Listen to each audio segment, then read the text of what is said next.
We are back with another live Johnny Torch program. This is Torch News Roundup number 257, Johnny Torch live broadcast number 211. Just if you were keeping track, if you were keeping a chart of all these broadcasts as I am, you'll know what's going on.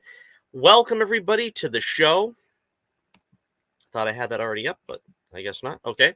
So, Happy New Year, one and all. Let me be probably the last to wish you a Happy New Year 2022. We are back after a pretty lengthy hiatus. Had problems with the computer. The charger wasn't working. I kept up with stuff with an old laptop, but had to wait until after the holidays to get things sorted out. So, I'm hoping absence makes the heart grow fonder, if you will. And we got a lot of exciting topics here to take care of in the time since I've spoken to you last in a Torch News Roundup. I did spend all of last week, since I started getting back into the swing of things with YouTube by doing some videos. I did 4 recorded videos tackling the reviews that I think I missed that I should have done had we been still broadcasting. And I welcome you all to check those out. Some of them came very good. Some of them came not so good. The Hawkeye review for the Hawkeye series was the first one I did. I didn't do them live because when I do reviews, I'd rather not have it be live and have people distract me. Not that I get so many viewers during live streams, but it's happened in the past. The Hawkeye one I didn't think came so good because honestly I didn't remember much about the show. Honestly, it was a pretty forgettable show. There was 2 or 3 episodes that were pretty good with Florence Pugh's Yelena and of course I guess the secret's out now, Vincent D'Onofrio's Kingpin. But apart from that, it was kind of forgettable. We did one on the Eternals, which I thought was a pretty good review. It was pretty concise, and I went over everything. We did a really long, in-depth review on Cobra Kai Season 4.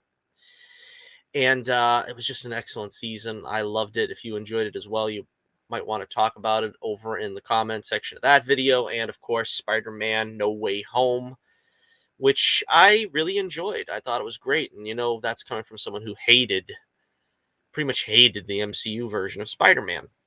So I recommend you check those out at the nearest possible convenience. Not right now, of course, though, because for the next hour or so, we are going to be talking about all things pop culture, so to speak. If you're new to this scene, I'll set you straight. I'll make you hip.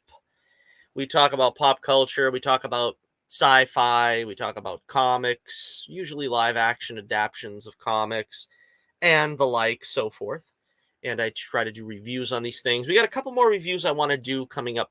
I'll probably have time to record them tomorrow. We're going to do some reviews on some comics. Yes, comics kind of take a back seat on this channel, and I feel bad, but that's mostly because the comic scene nowadays is not great for the big 2. But we're going to take a look at a couple of, one from Marvel, one from DC. One is a sort of, I don't know if it's tracing the line between Silver Age and Bronze Age. I would guess Bronze Age, but people probably have different opinions on that. And another one is a modern comic. So that might be interesting to whet your appetite for those reviews. So with that out of the way, we still got some more housekeeping to do. Also wanted to mention, of course, like, share, and subscribe. I want to thank everyone who has subscribed. I love you madly. All my subscribers. We finally hit the 300 subscriber mark. Very exciting. I was hoping to get that 300th subscriber by the end of last year. It didn't happen, but it happened within the first month of 2022, so I can't complain. So thank you to everyone who's subscribing. Please like, share the channel, become interactive with the channel, enjoy the reviews, and share them, retweet them, whatever you can do to get some more interest in the channel so that we can have a bigger subscriber base. And the sky's the limit as far as I'm concerned. Hopefully we'll hit that 400 mark, at least 400 by the end of this year. And I also have to announce that I've got an Odyssey channel now, because when you get 300 subs and you have so many videos and so on and so forth, you can mirror your channel over at Odyssey. I haven't really gotten a chance to get all the videos up there yet. Apparently, there's some rules and fine print that you can't get all of them if they're a certain length, if you don't have so many subscribers. I'm going to email them and see if I can get some more of my content up there. But I'm excited about Odyssey because, honestly, talking about certain topics on YouTube, let's face it, we don't have free speech. And a lot of things I have to, and I think one of the subjects that we're going to talk about tonight, about Wakanda Forever, I'm going to have to be very careful and skirt around certain words and certain issues that I think everyone's familiar with, just for the sake of not getting a warning or the episode taken down or whatever. And I don't think you have that kind of problem on Odyssey. At least I hope. And maybe we'll be doing some, some unique content over there. We'll see what happens. Also, I don't know. I'm looking at exploring different areas. I mean, I've been starting to scope out Twitch. I know that Eric July is there, and I'm really excited about what he's doing. He's obviously putting together his own Rippaverse, which he's been talking about. I know he was talking about this with EVS this past week. I watch his show most of the time, several times a week, if I can possibly have the time. And it's exciting to see what he's going to be doing. But looking into other avenues, I know he's on Twitch. Mostly Twitch, I think, is sort of a gaming platform, sort of a, well, I want to be tasteful here and say sort of internet harpies kind of doing things on these channels.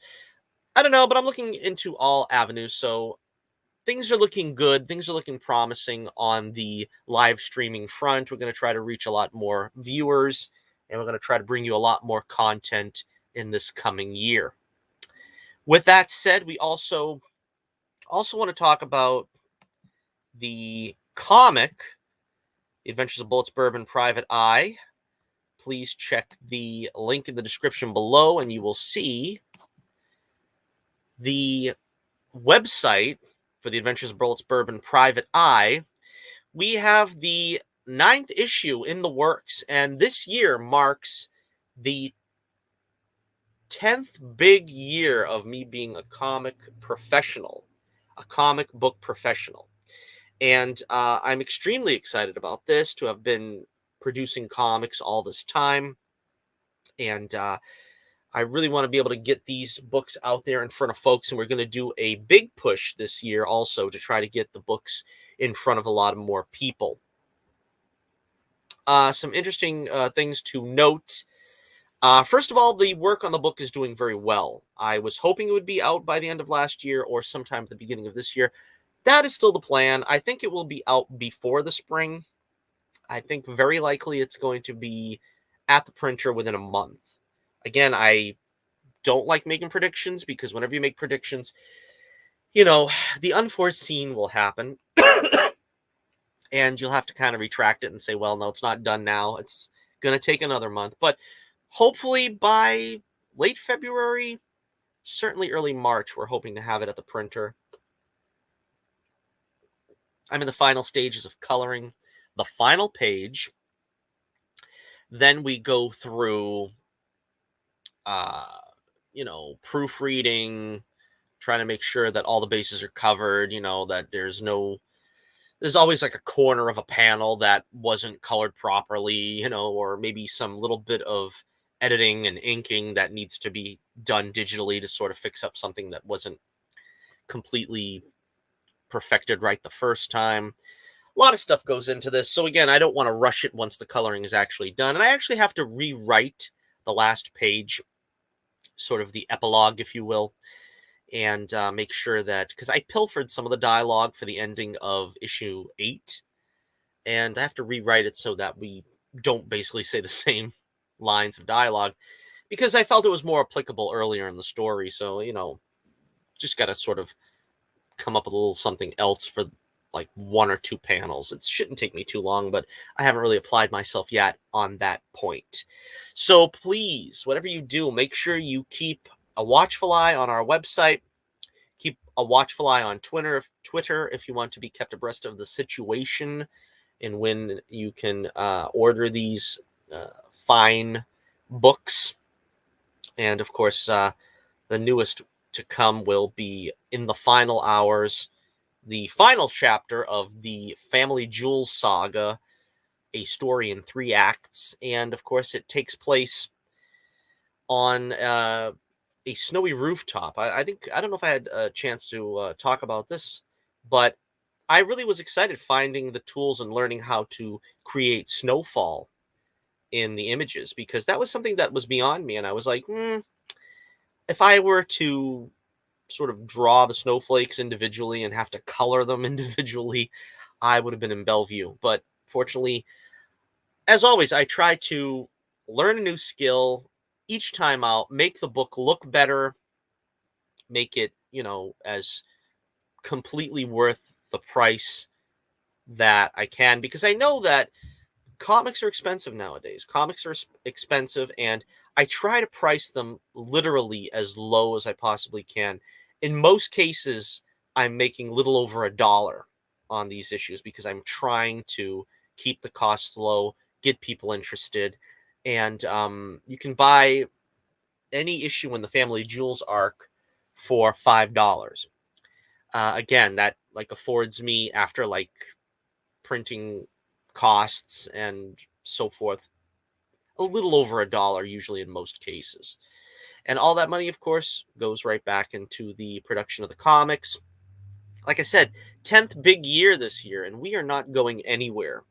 We are going to grow this brand and hopefully get another issue out before the year's over, because my goal is usually to try to make 2 issues a year. I'd like to make the series biannually. We didn't quite make that last year. That's why this one is kind of a holdover from last year. But, sometimes these things take on a life of their own. You have to just play by their rules. All right. Also, one more bit of housekeeping here before we finish talking about the book. I've said I was going to do this several times. Probably about 2 years ago was the last time I said I was going to do it. But I finally gone through with it. I'm going to unlist the first 6 issues in the Adventures of Bullets, Bourbon, Private Eye saga on Indie Planet. Currently, you can get the entire series. Print on demand. You can print as many as you want. And depending on when you hear this, you will possibly still have a chance to get them on Indie Planet, the first 6 issues. But I've already sent in the request, and seeing as how this is a Saturday, this is the weekend, I imagine you have probably only the weekend, January 22nd and 23rd, if you're listening to this after the fact. That's probably the only chance you're going to get, because they're probably going to unlist them by Monday. So if you want, head on over there to Indie Planet, type in Bullets Bourbon or Johnny Torch, and find the entire Bullets Bourbon collection, and get them while you can. Now, I'm doing this for a couple of reasons. The first reason, the most predominant reason, is the first few issues, it was on-the-job training. The first issue is hand-colored. I'm still very proud of it. The first 4 issues are hand-lettered. Again, very proud of it, although I did find some spelling errors after the fact on those issues. And I took great pains about 2 years ago, remastering the first 3 story arcs. And that encompasses the first 6 issues. Now that they are perfect, and they, for all intents and purposes, perfect, I don't really need to push the original books, because now that I'm starting to want to push the books a little more, now that we've got a few more books behind us, we've got 9, hopefully 10 this year, I want to be able to push the remasters. And if I push the Indie Planet website, the first thing you're going to find is the rustic looking ones, if you will. And people probably will get the wrong idea if they picked up Bullets Bourbon 1 and find out that it's hand lettered and hand colored. That's not where we are right now, because I've tried very hard to keep this up to standards for the way that comics are made these days. So they're digitally colored, they're digitally lettered. I make sure they're proofread many times to make sure there's, you know, as humanly possible, no errors. And so that's what I want you to see when you go there. I want you to see the remastered trades, and you can pick up the 3 remastered trades, which are It's Always Something, which I believe is going to be $7. Knock on Wood, which is $8, which is like 2 issues in one, and the 3 issues over the story arc of When the Night Comes, which is $10. And like I said, the individual issues will be $5 each. I want to try to keep that like that. I mean, I don't intend on making a trade for the Family Jewels in the near future. And, also kind of for collectors, this drives up scarcity a little bit. So, I imagine there's a lot of collectors that are into that. They don't want, you know, they don't want like the issue 1 to be like 50 million copies. You know what I mean? It kind of makes it scarce. Now, at this point, I still have about 5 number 1 issues in my stock. I have between 5 and 20 of the other issues. So if really want one bad enough, you can get one autographed. If you go to the website, click the links for the first. Well, gee, then no, there's no links there for that. So I think you would have to basically just email me, and I'll see what I can do, because the links, the first few links are still there for the trades. They are not letting me link uh, to sell from like PayPal anymore. They want you to like buy a certain app or something that I'm not willing to do. So I'm thinking of doing away with that whole section pretty soon. So that's another thing. This is another another bit of housekeeping, but I think that I'm probably going to do away with that and just make you deal straight with Indie Planet pretty soon, because I reduce the prices at Indie Planet about as cheaply as I can, making them reasonably priced. And it makes it a lot easier on me because I don't have to do packing, I don't have to do shipping, and I really don't want to do that. Now, the other problem with that is that you don't get an autographed copy. And like I said, I might here and there try to make an exception. If you email me, I'll try to see what I can do. But again, that's kind of a time sensitive thing. I don't know how long I can do that. So again, that might be going away as well pretty soon. Probably not as soon as the unlisting going on Indie Planet. So again, I wanted to leave the original books, the original issues up for print on demand, but another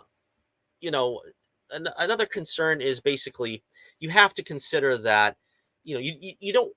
I always say you don't want to leave money on the table. So if people want the early issues that were hand done and so forth, I don't really want to take them away from those people, because you want to pay for that. I'll be willing to sell it to you. But again, trying to break into some pretty big audiences, you want to put your best foot forward. So that's why I'm doing this. But again, I'll still have access to making those issues. I imagine if I do a Indiegogo or Kickstarter or whatever pretty soon, I'll probably do, a tier that has them available. Right now, the book is not popular enough to really do anything on Indiegogo. I don't seem to get anywhere. I've done 2 Indiegogo campaigns that have gone nowhere, I don't mind saying.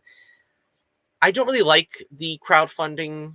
I know that's kind of a big thing. Everybody does it. Comicsgate does it very well.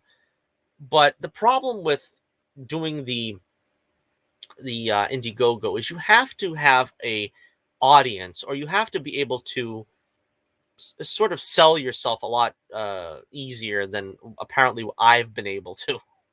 So I'm not really into the crowdfunding thing, and I probably will do another crowdfunder at some point. But the crowdfunding for me is usually for doing a trade. So I don't know if I'm going to do the next crowdfunder for a trade, or if it will be maybe for this issue. I'm still thinking about it. All right, so For those of you not interested in all that stuff, thank you for your patience. Spending about 20 minutes talking about all the peripheral stuff here about the channel and the comics. So please check out the Adventures of Bullets, Bourbon, Private Eye. This is going to be a big year for us. We're going to try to really push the book and get it out there for people. And I think, like I said, putting our best foot forward, we're really going to go far this year. So check out all the links in the description, because I'm probably going to forget to say that again at the end of the show. And like, share, and subscribe, and do all that fun, crazy stuff for you crazy, wacky kids out there. All right, our first topic of the day, we're going to talk about at least the Moon Knight trailer. Moon Knight has finally gotten a trailer, a release date, and so on and so forth. Moon Knight becomes you. I can't help but think of that whenever I say Moon Knight now. I don't know why. Probably because I am a fan of classic comedy. But I like I said on Twitter, I think that reference is so, archaic. I don't think even my fans know what I'm talking about.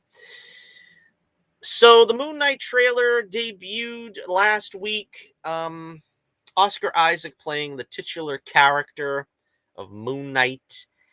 I know little to nothing about this character.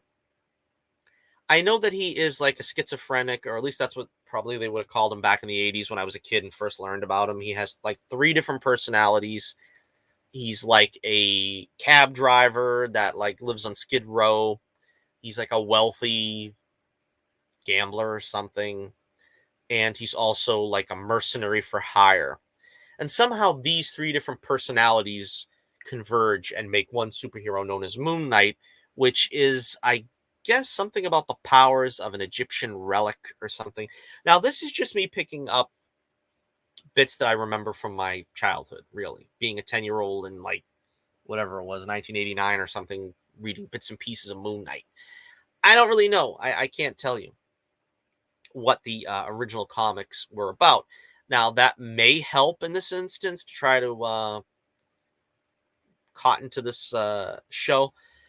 The trailer looks very interesting. Oscar Isaac, of course, I like him. I think he's a fun actor. He's a fine performer. He seems playing sort of like a nerdy, anxiety-ridden clerk or something, and I can totally empathize with this character.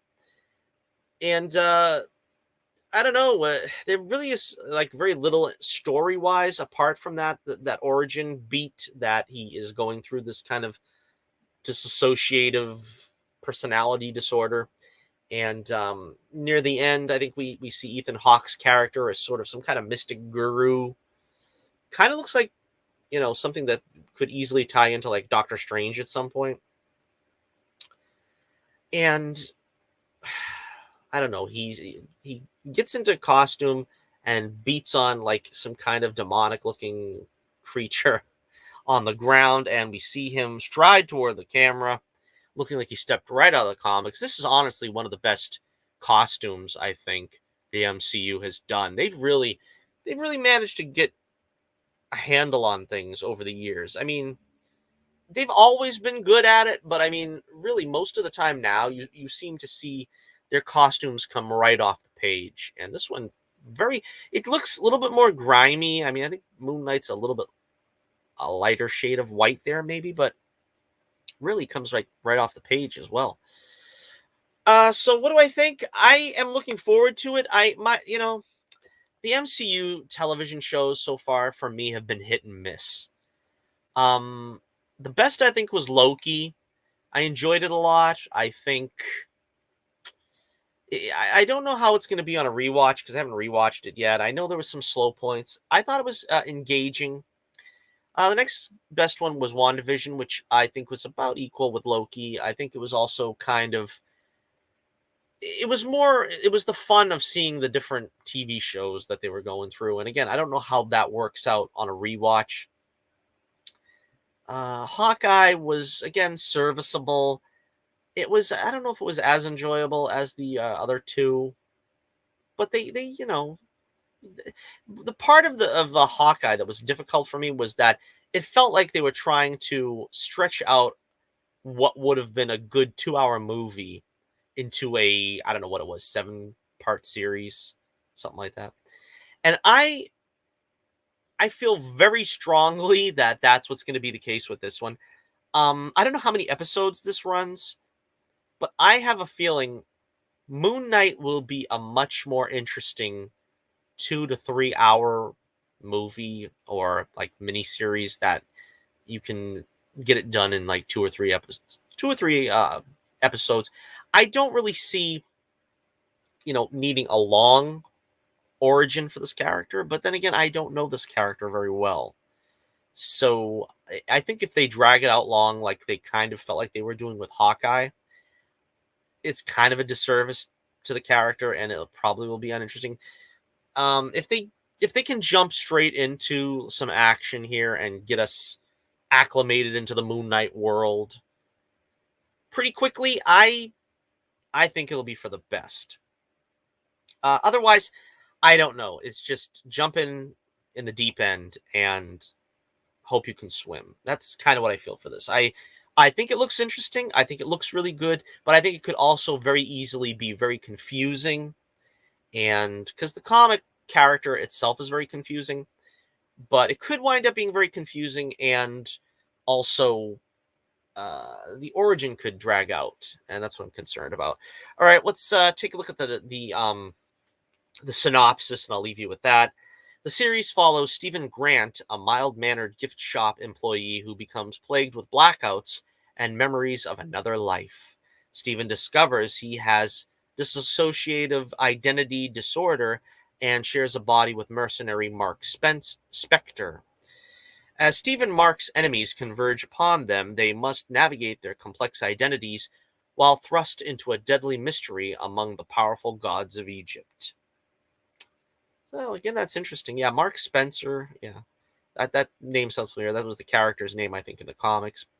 The synopsis also confirms the casting of May Kalamwe alongside Oscar Isaac and Ethan Hawke, while listing Mohamed Diab, Justin Benson, and Aaron Moorhead as the directors. So let me know what you think in the comments. What to do here about Moon Knight? Are you excited about this? You interested in Moon Knight, the series, the MCU series on Disney Plus? Let me know. All right, next up, we will take a look at the Doctor Strange 2 in the Multiverse of Madness. And I'm really excited about this movie. This is the one I'm most looking forward to. I was looking forward to what they were doing with the multiverse with Spider-Man No Way Home. And this was the after credit scene of Spider-Man No Way Home. It was basically the trailer for Multiverse of Madness. Now, the thing about this is Multiverse of Madness, that trailer came out before. I mean, I seen it on YouTube before I even seen the movie. So it would have been more exciting if I knew not to watch it and to see it for the first time on the big screen. So I kind of already had it spoiled for me. But this is Evil Strange, This reminds me of how Sam Raimi, because of course Sam Raimi's the director here, how he had Army of Darkness, you're good Strange, I'm bad Strange. And that's gonna be funny if they actually have him say that. I would love for Sam Raimi to have Benedict Cumberbatch do that with this Evil Strange. This reminds me of Dr. Edelman from House of Dracula. For any of you old horror buffs out there as well, classic horror is my thing as well. You might notice on my channel I had at some point planned to do a series of classic horror reviews, which I will get back to eventually someday. But it looks kind of like he's playing Dr. Edelman from House of Dracula when he was like sort of that Hyde creature. And I wouldn't be surprised if that's what Sam Raimi's trying to go for with this, because it looks very much like that. So the trailer, obviously, I don't know if it's a spoiler for No Way Home. I think you pretty much, I think everybody and their brother's seen that movie now as it is, but If you haven't seen No Way Home, mild spoilers, but of course, Doctor Strange opens the portal to the multiverse accidentally while trying to facilitate help to Peter Parker and having the world forget that he's Spider-Man. In the process of doing that, he brings a bunch of villains from Spidey's other universes. And it's interesting to see that that has ramifications even after they seem to have set it straight. Like I said, I love Benedict Cumberbatch as Doctor Strange. I love Doctor Strange in this MCU. I think he's a great character. He's a fantastic character. I've yet to see him used poorly. I've yet to see Benedict Cumberbatch give a bad performance with this character. I love the first movie, the original Doctor Strange. I've been waiting to see this character come back in his sequel. And just a few brief things that were thrown at us in the sequel. I mean, in the trailer for the sequel. Of course, he comes back to see Wanda. And, they mentioned that WandaVision storyline. It's probably going to have nothing to do here because she's just going to be called upon to use her Scarlet Witch powers, which, of course, were magnified in that show. So it's going to be great to see her again. I don't think they show much of it, but I know America Chavez is supposed to be in this. A character, again, that was created sort of in the woke era of Marvel, so I really don't know much about her other than she's, I guess, an alien that masquerades herself as Latino to fit in with the human population or something. I don't know. So I'm not particularly thrilled about that character, to be honest. We see Night Nurse. On the Night Nurse, Christine Palmer, the lovely actress Rachel. What's her name? I forget. Rachel something or other, and McAdams. Thank you for someone out there who was hearing me say this probably and psychically gave me the name. But she's getting married. It looks like. I heard you're getting married. And Steven's there. Now, I don't know. Is this something that is in a multiverse scene? Like, this might be the evil Strange. This might be another universe. That's exciting to see. Or is this going to be something that has to do with Strange's universe? I'm going to guess the latter. I think for some reason they are not going to want to saddle Strange with, I guess, his original comic book love, which was Dr. Palmer. So I kind of feel bad about that because I really liked their relationship in the first movie, or what there was of it.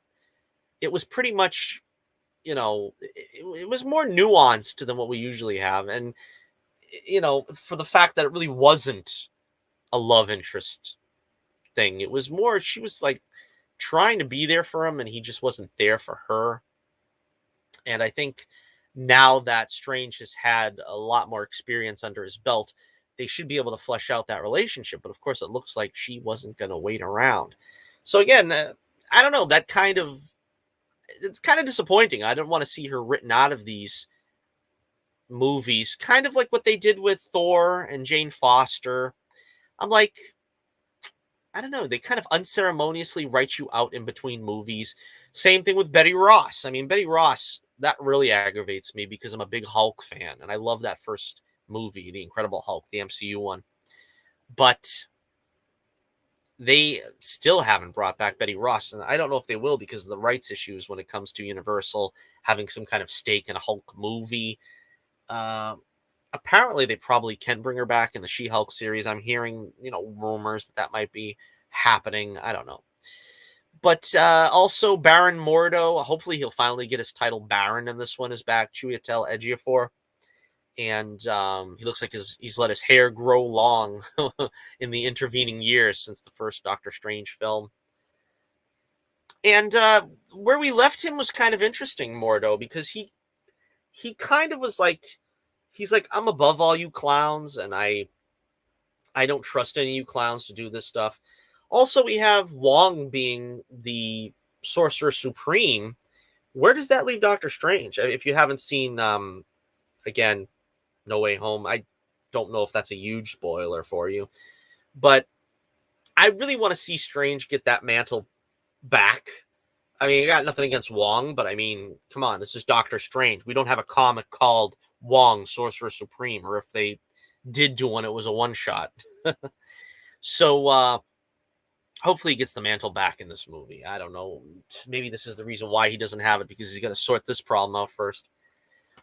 Uh what else is supposed to happen? Oh, well, there's rumors. Rumors are abounding all about this movie, about how uh again, this is all speculation. There is nothing confirmed about this. And I'm only bringing this up because I've heard it nonstop, that we are possibly going to get a cameo of an X-Man that might set off the X-Men movies. Of course, the prevalent rumor is, I think, Hugh Jackman's Wolverine. I don't really think that's going to happen.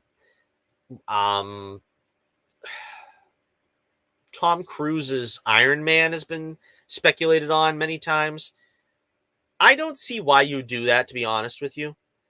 Um, it's a movie that never happened. It was a rumored casting that went around like in the late 90s, early 2000s. I mean, if you're going to do that, why not just say, Leonardo DiCaprio's Spider-Man from the aborted James Cameron script? You could just as easily do that. I don't think they're going to do either, but I don't know.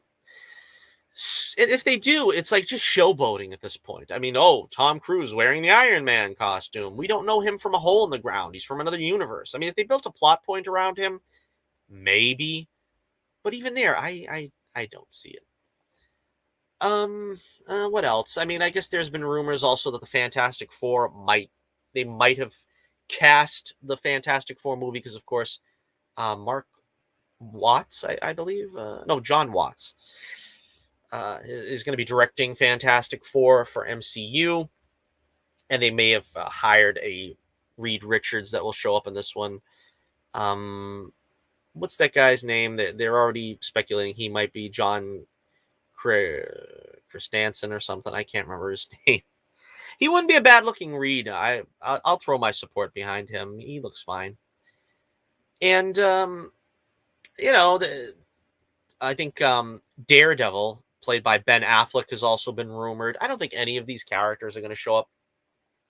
The only character I really would love to see would be Tobey Maguire's Spider-Man, Tobey Maguire's Peter Parker, because, of course, he would be directed by Sam Raimi making this film. So it would be really fun to see him, being directed by Sam, and, have them reunited. And again, hopefully there would be a Spider-Man 4 directed by Raimi starring Tobey, but I don't know if that might be pipe dreaming, unfortunately, but I would still love to see it. All right, so again, check out the trailer. Let me know what you think about the trailer. I'll read the this is from a Japanese synopsis, from what I understand. I got this from a Japanese website, so this might be a little bit of a different synopsis from the American one, possibly. The door of the multiverse, full of mystery and madness, opens. Now that Iron Man and Captain America have left after a fierce battle in Avengers Endgame, former genius surgeon and the strongest magician of them all, Doctor Strange, is expected to play an active role as a central figure in the Avengers. However, using his magic to manipulate time and space at will with a forbidden spell that is considered the most dangerous has opened the door to a mysterious madness called the multiverse. To restore a world where everything is changing, Strange seeks help from his ally Wong, the Sorcerer Supreme, and the Avengers' most powerful Scarlet Witch, Wanda. But a terrible threat looms over humanity and the entire universe that can no longer be done by their power alone. Even more surprising, the greatest threat in the multiverse looks exactly like Doctor Strange. For Marvel fans out there, Doctor Strange and the Multiverse of Madness will hit theaters May 6th, 2022. Yeah, I can't wait for that one. I am looking forward to that one like no one's business. All right, let me know what you think in the comments below.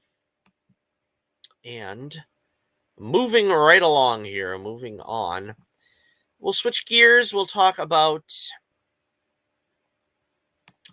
this is the CW verse. I heard something about this and didn't know what to think. I didn't know what to think at all about this. Now, as many of you are aware, with Arrow going off the air and the Arrowverse still chugging along, we've seen David Ramsey, who played Diggle, sort of the right hand of Green Arrow on the show Arrow. He's popped up in, I think, pretty much all the CW verse shows. I'm pretty sure. Yeah, I'm trying to think. Yeah, I think he's been in them all. I know he's been in Superman and Lois. I know he's been in. Well, he played a different character in Legends of Tomorrow. He was in Batwoman just as recently as last week. Been on The Flash. So I'm pretty sure he's made the rounds. He's directed an episode of Supergirl. I think he even showed up in the season finale or the series finale. So it was reported that David Ramsey was set to reprise the role of Arrow's John Diggle for a new CW series set in the Arrowverse. Details were few and far between, and we haven't heard much of the project since 2020. Deadline has finally shared an update. No, unfortunately, it is not the series you think it's going to be. Everybody was hoping he was going to become John Stewart, the Arrowverse version of John Stewart, as his middle name was Stewart. That he would be the John Stewart Green Lantern in the CW verse. While that still remains to be seen, there's still kind of pussyfooting around that he has the ring, but he really doesn't know what to do with it. But he's kind of going around from place to place in Gotham, trying to find out what to do, and Argus is not helping very much, I guess. Well, according to the trade, David Ramsey will star in a show called Justice U, which will see Green Arrow's former friend and teammate lead a new group of heroes. This could be exciting depending on the heroes they choose. I'll get to that in a moment. The logline tells us that Diggle embarks on a new mission to recruit 5 young metahumans to live undercover as freshmen at a prestigious university. There he will oversee their education and train them to become the heroes of tomorrow. The Arrow series finale strongly hinted that Diggle would eventually suit up as the CW versus take on Green Lantern, and may even be revealed to be DC Comics' John Stewart. Whether that comes to pass during Justice U remains to be seen. The show will be executive produced by Superman and Lois's Michael Narducci, along with Greg Berlanti, Sarah Schreider, or Schreister, Jeff Johns, and that's it. Ramsey was set to direct episodes of several other DC TV shows, will also helm the pilot. So good on him that he still got something going here in the Arrowverse, because I was afraid after last season when I don't remember what episode it was of what show, but they kind of took a back step and they acted like, well, I'm going to be a father and husband. I can't fool around with this outer space crap. And that left us like in a lurch. Like, where do we go from here with Diggle? I mean, he's like a man without a country. He's going from show to show and not laying down any roots. Well, they're trying to keep the character before your eyes, which is a pretty good move if you're going to give him a TV show. So I applauded them for that. But I don't know. What do you do with him here? Is he going to be Spartan? Is he going to be Green Lantern? The problem is they don't want to commit to a Green Lantern show since there's one on HBO Max coming up, apparently. And I think they also are tepid about it with the concept being on CW. It's going to be difficult to facilitate the costume and the effects and stuff. We've seen that before with Firestorm. They can't get rid of him fast enough, apparently. I don't know why.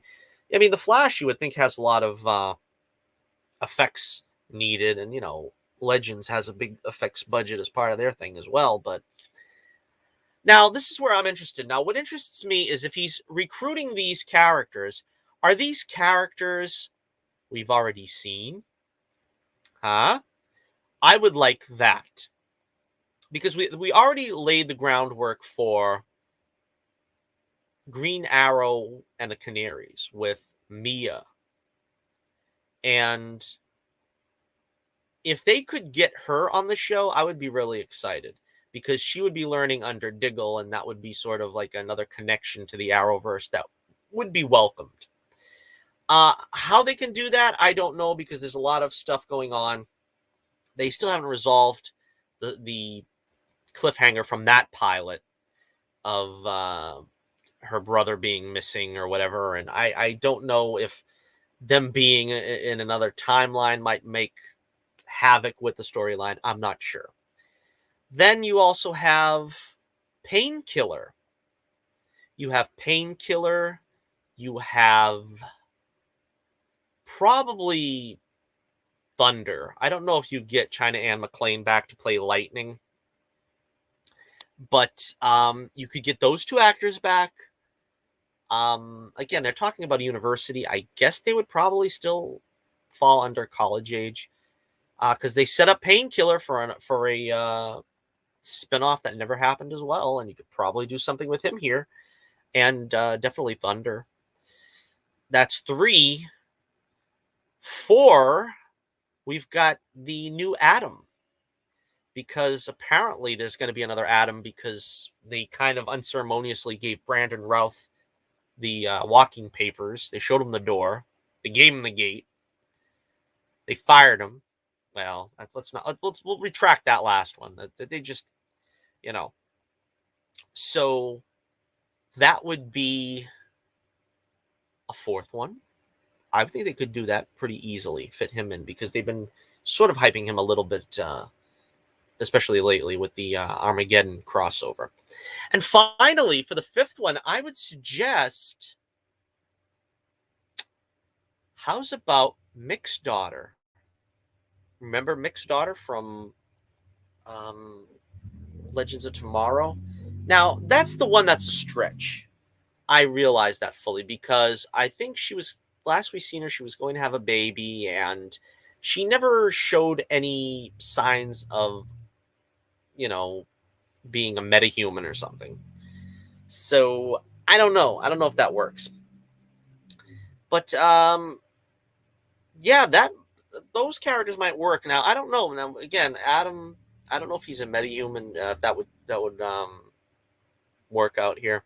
But I mean, I think this would be a good way to get some of these characters that they've built up with the groundwork laid, get them built up and still do something with them. I think that would be fun. I want to see Diggle really do something, though. I don't want this just for him to be Professor Diggle and just sitting back and, reading papers and telling them this is something, and then they're doing something behind his back. And you know what I mean? It's got the potential to go wrong, but we'll see. We'll see. I'm interested in seeing how this works out. So let me know what you think as well in the comments below. Nice to see David Ramsey again. And for some reason, I cannot move the cursor or whatever. There we go. All right. Let's see. We've got some more stuff to talk about here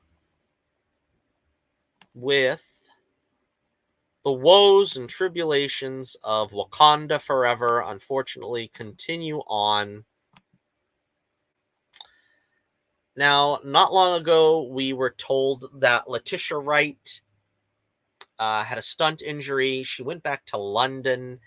I think she was not allowed to return to the States to finish filming in, I believe it was Georgia, for Wakanda Forever's completion. And it was widely speculated because she didn't do the thing that you're supposed to do so that you don't get the thing. Although apparently people who do the thing so that they don't get the thing also have to do the thing again and then have to get a thing upgrade. And after all that, they can get their QR codes and everything, but then they usually still get the thing. Now, again, this being YouTube, we have to talk in euphemisms or what have you, but I think you all know what I'm talking about. Now, supposedly, well, not supposedly, but Letitia Wright returned to the set a couple of weeks ago, about 5 months after being injured while performing a stunt. It was said to be a minor injury, and it later emerged that she had actually sustained a fractured shoulder and concussion. So that was kind of a big deal. So a representative for the actress told the BBC that filming resumed this month as planned, and they're on schedule.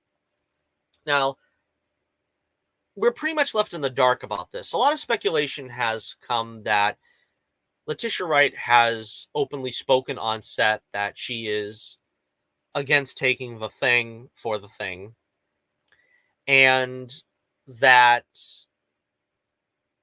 fueled speculation that she wouldn't be able to come back because in order to get on an airplane now or to enter the country or leave the country, you need the thing. Apparently, either she's taken the thing or she's bypassed that somehow, which I think Disney, multi-million-dollar company, they need her back to finish shooting.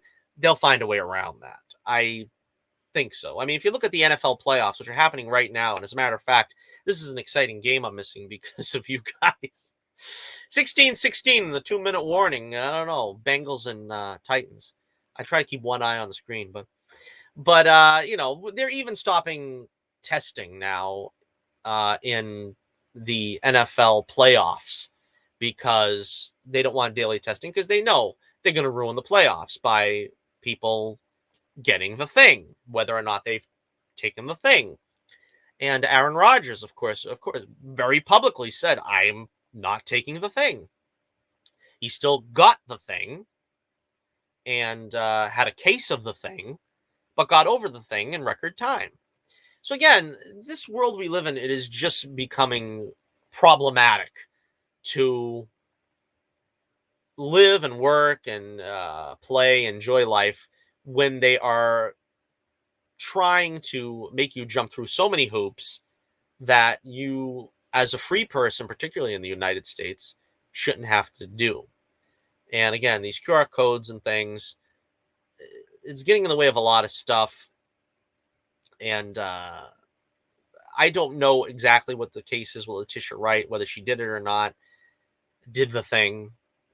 But apparently now she's back to work. So that's a good thing.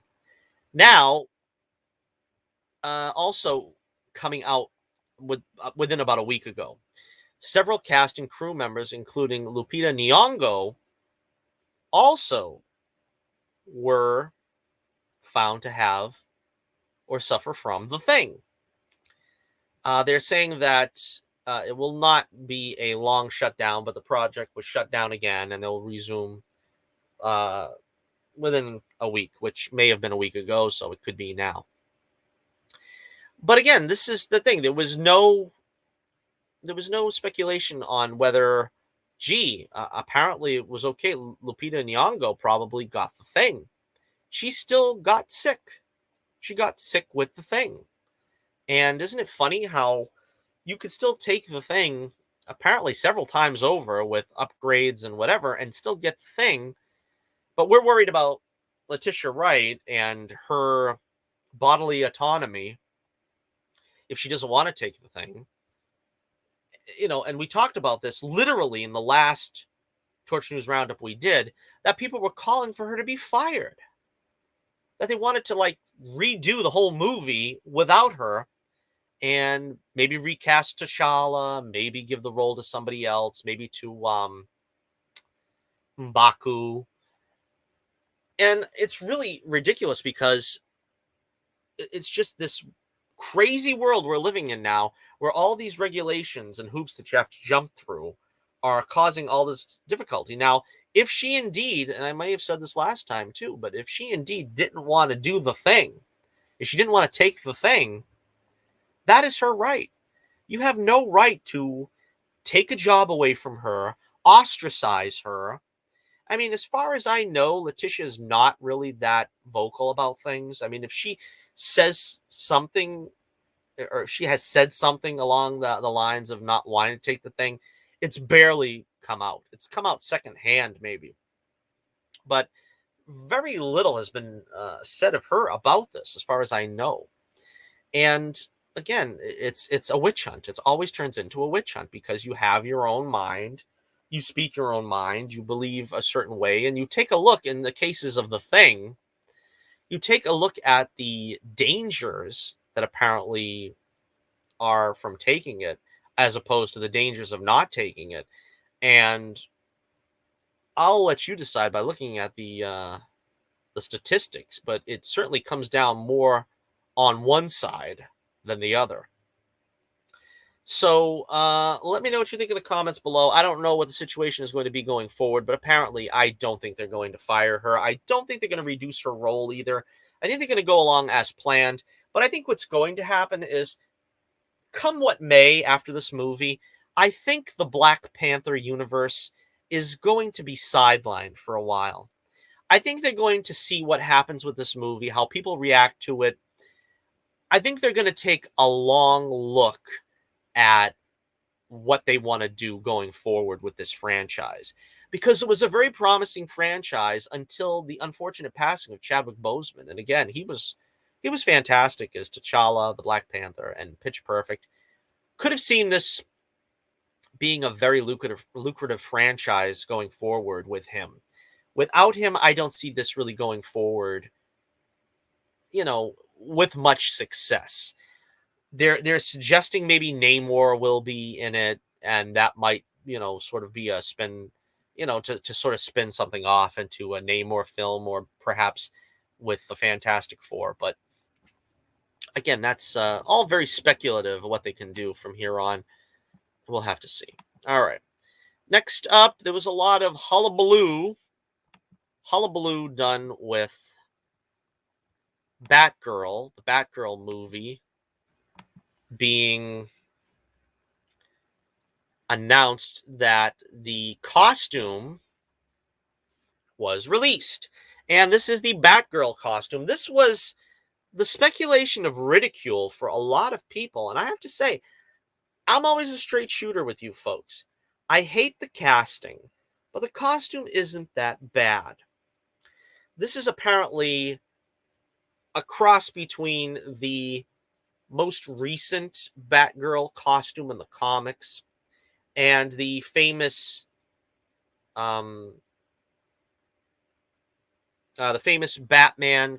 The time is about to go out in the in the game. It's about to become overtime, so that's why I was looking up here for a second. But yeah, looks like they're taking it to overtime here, the Bengals and the Titans. So excuse me.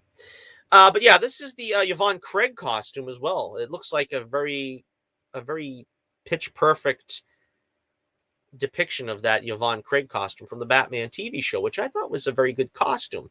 Now, of course, the big difference between this costume and the Yvonne Craig one is this one basically is not built to accentuate the feminine form.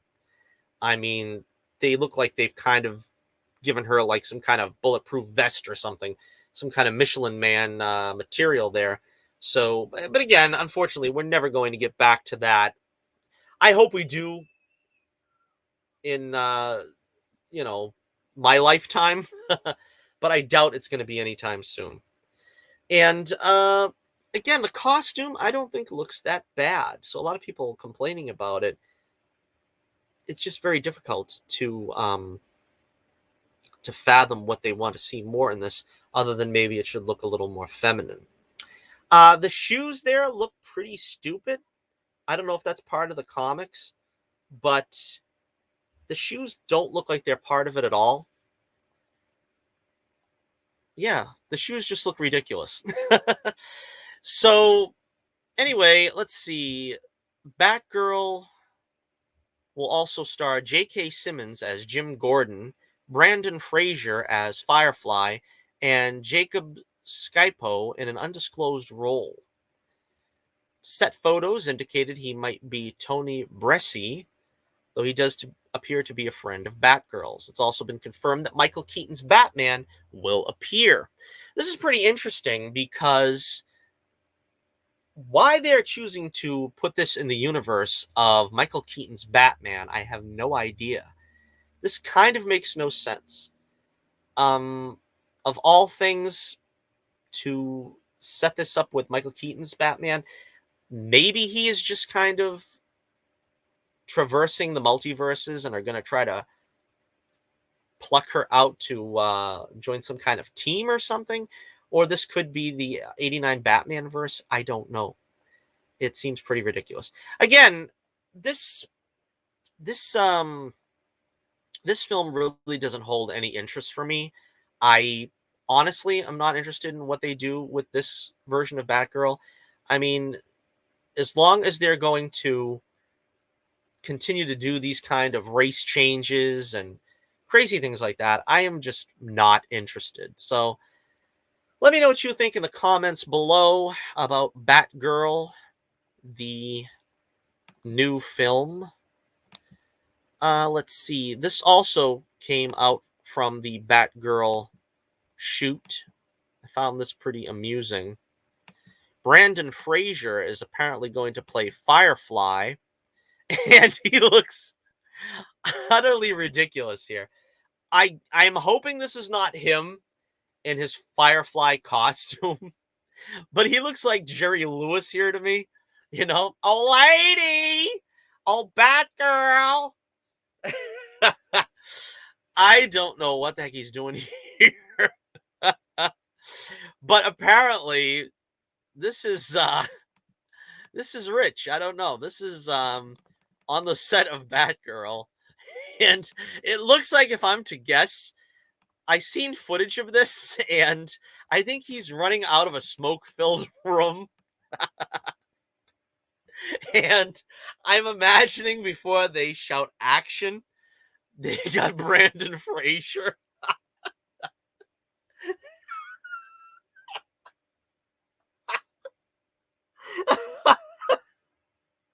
Oh gosh, they got Brandon Fraser. They got Brandon Fraser in a room full of smoke, and they told him run out when the smoke comes billowing out of the room, out of the house. So he starts by taking like this massive breath, and he goes running out. I imagine they caught this image just before he did that, so I don't think he's gonna look like this in the movie. But I cracked the hell up when I seen this. This is like so funny. Anyway, Brandon Fraser as Firefly. Let me know what you think in the comments below. Do you dig the Batgirl costume? Do you dig the Batgirl movie? Do you dig the casting? I don't see any of it, but chances are I'm not going to see any of it because I don't have HBO Max, and I don't intend to get it for this movie. So our final bit of business here for the evening. Let's see what we have here.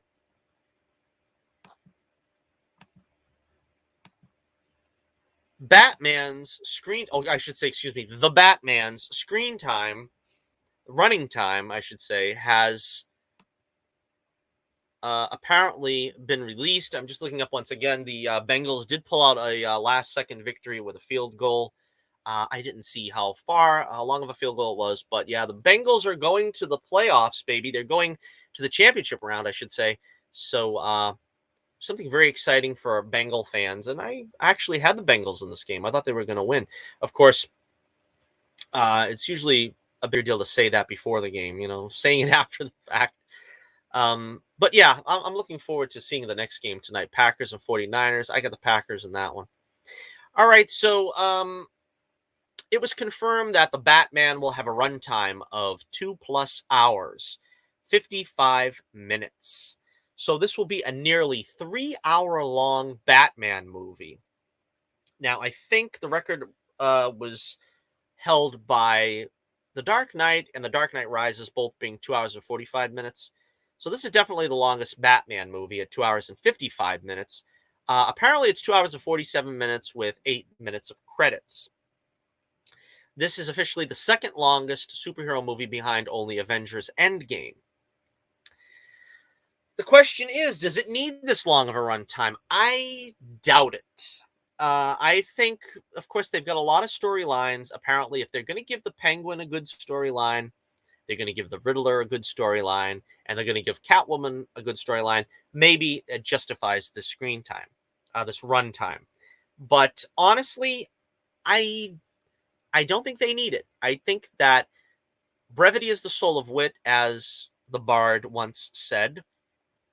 And I don't know. I mean, the problem with Batman movies on film, really, the problem with the Batman movies, as these guys direct them, is everybody wants to make Batman the Godfather. You know what I mean?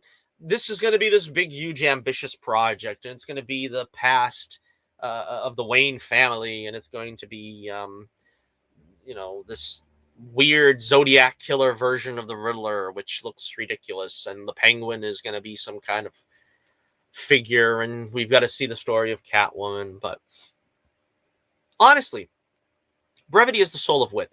And I say, in your heart of hearts, you must needs understand that Batman was created to be a darker than most by comparison children's character who fights colorfully wacky villains.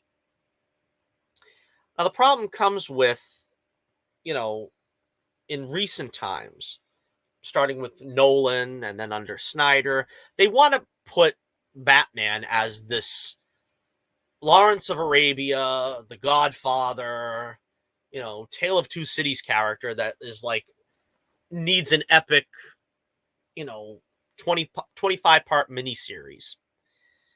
You don't really need that. If you look at Batman in his earliest depictions on film, not talking about the Adam West movie, but we'll talk about Burton's Batman in '89. Everybody knows Burton didn't know Batman's lore from a hole in the ground. But stylistically, his film came pretty close to the mark.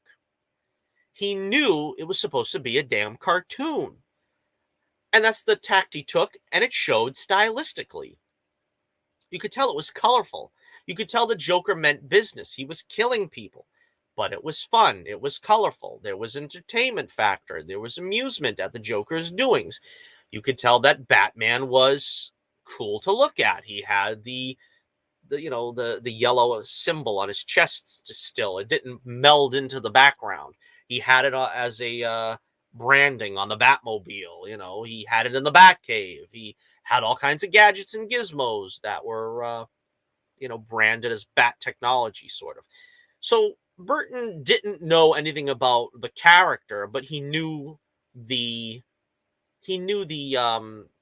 style. He knew what it was supposed to look like.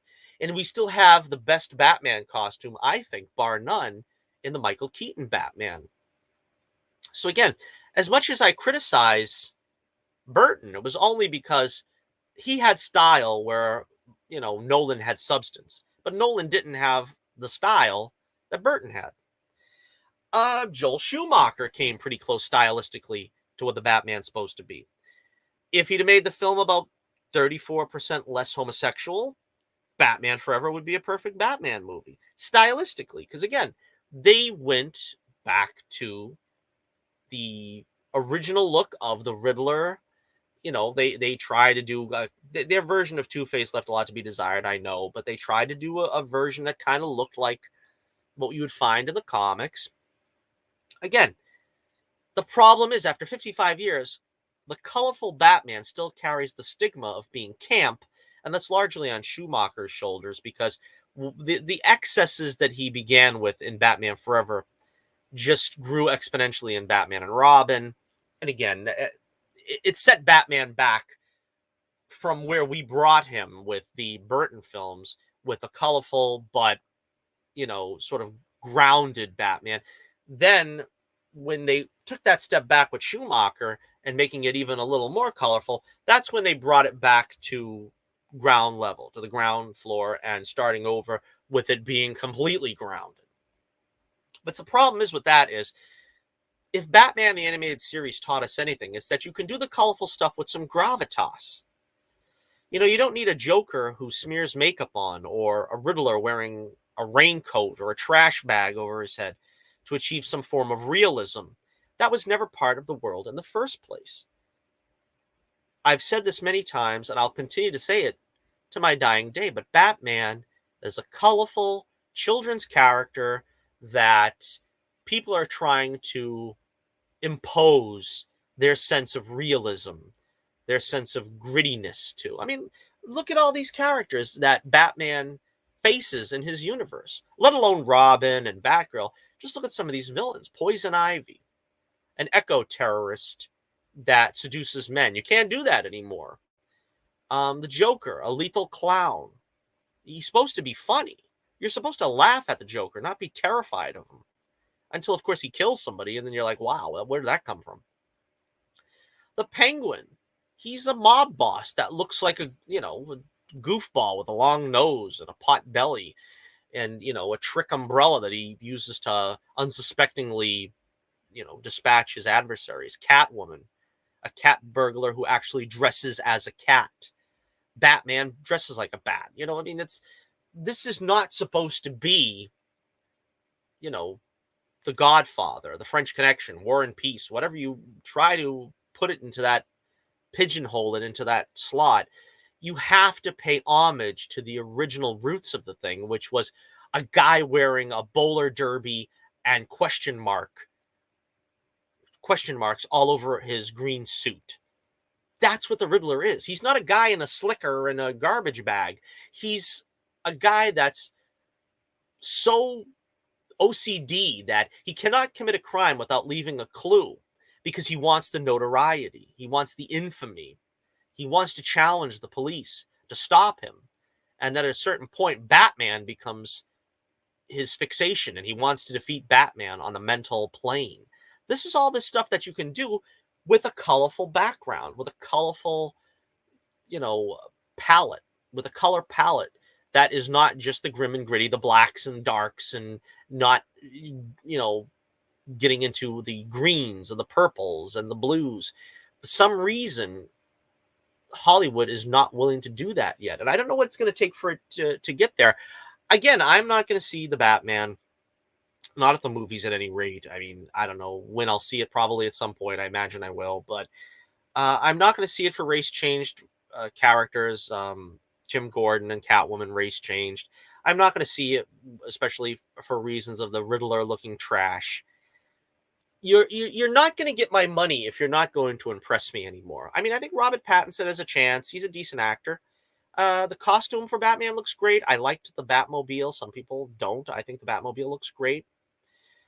Maybe the Penguin looks okay. I don't know. I mean, they still are not doing the top hat and monocle, and that's the kind of stuff I'm really wanting to see. But if you're not going to impress me anymore visually with these characters and make them look like they do in the comics, you're not getting my money anymore. That's just the bottom line. That's the way I see it.